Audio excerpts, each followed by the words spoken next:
Всем привет! Давно изъезженная тема по поводу вибраций, дополнительных шумов в коробке в мотоцикле. Ну, не только, наверное, на GR400. Думаю, на всех воздушниках эта проблема случается. Но мне в некоторой степени повезло. То есть до меня уже кто-то, это, скажем, второй двигатель запасной у меня есть. И дабы не разбирать сейчас, не сливать масло со своего, я решил сделать эту процедуру на запасном двигателе, на коробке запасного двигателя. Вот достал, и оказалось, что до меня кто-то уже поработал. То есть вот это шестерню, тут заклепки должны были стоять. То есть заклепки уже срезаны были, установлены винты на стоп-герметик, на стоп-резьбу. То есть я попробовал их там открутить или закрутить, то есть все держится мертво. Никаких вибраций нет. Но вот эту шестерню, которая идет сверху, на вот этих вот двух шпильках, никто не делал. То есть вот она становится, и есть такой вот отчетливый звук и смещение практически в 1 миллиметр. То есть если снять, то видно, что есть эллипсность в посадочных местах. Думаю, потому что, ну, это скорее всего какая-то проблема производителя, потому что высота шпеньков 7 миллиметров.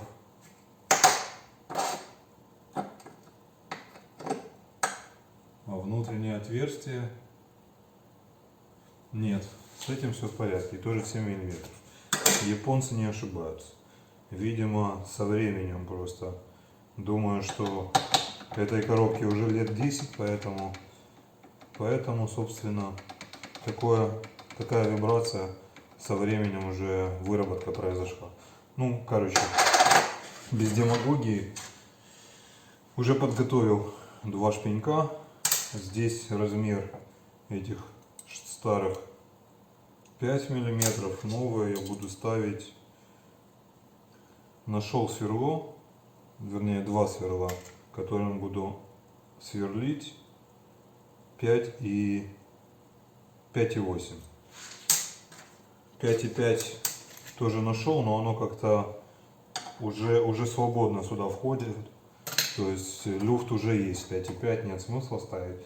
Поэтому вот нашел как раз 5,8. Шпинек сюда у меня не заходит. Сделаю сейчас рассверление сделаю посадочных мест и все покажу. Сразу параллельно, раз уже разобрал этот узел, у меня буквально этим летом, когда происходила сборка,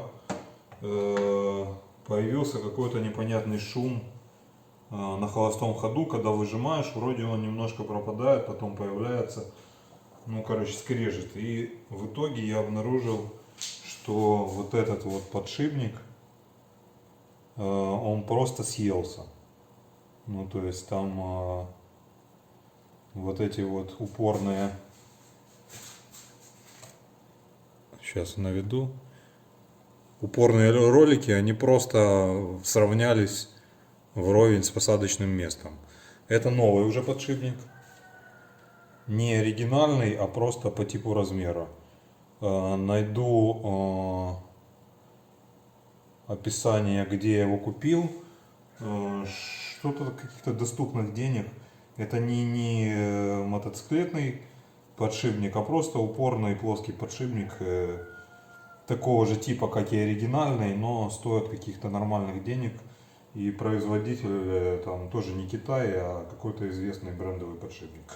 Ну, что-то обошелся мне там порядка 150, по-моему, гривен. Ну, теперь совсем другое дело. Вот.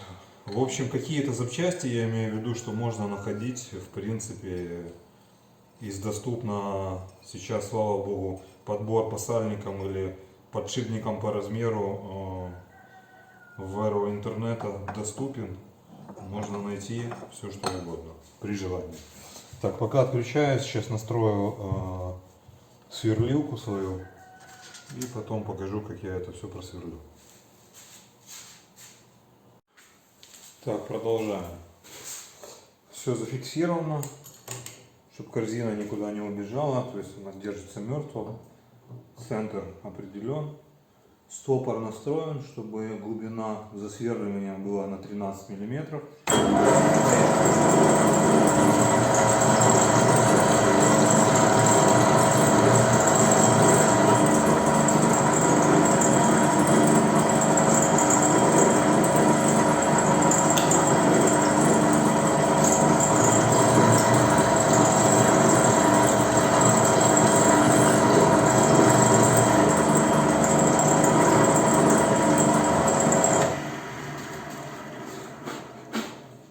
Так, все, одна часть засверлена.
Так.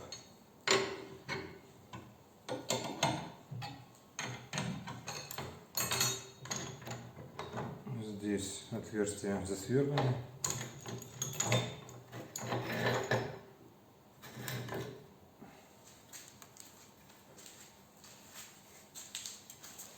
Ну, все отлично. Сейчас звездочки и будем собирать. Теперь шестерня.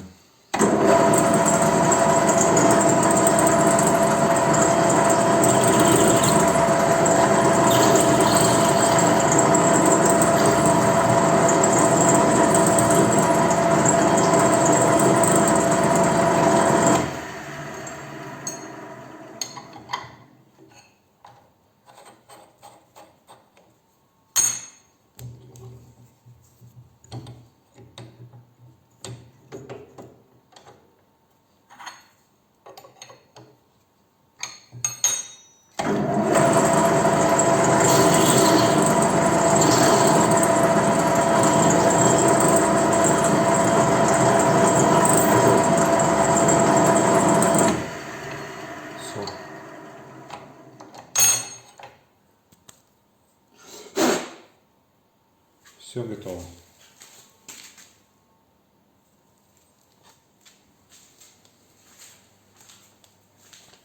Теперь переходим к столу.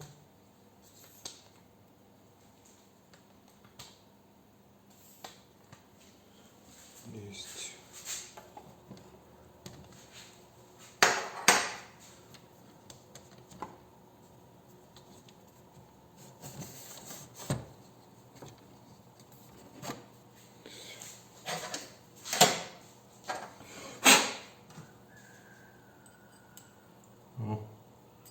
Другое дело.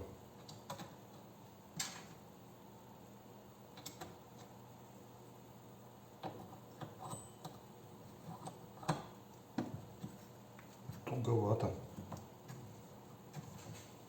Ух ты.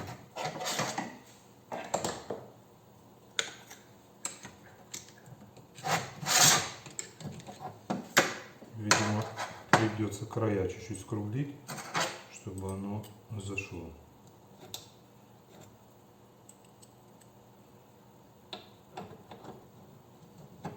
Вот так. Потому что довольно-таки туго становится. О, все.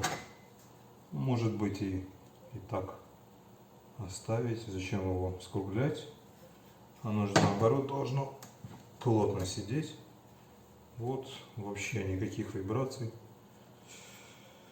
В принципе, все. Ставим стопорное колесо. И на этом все.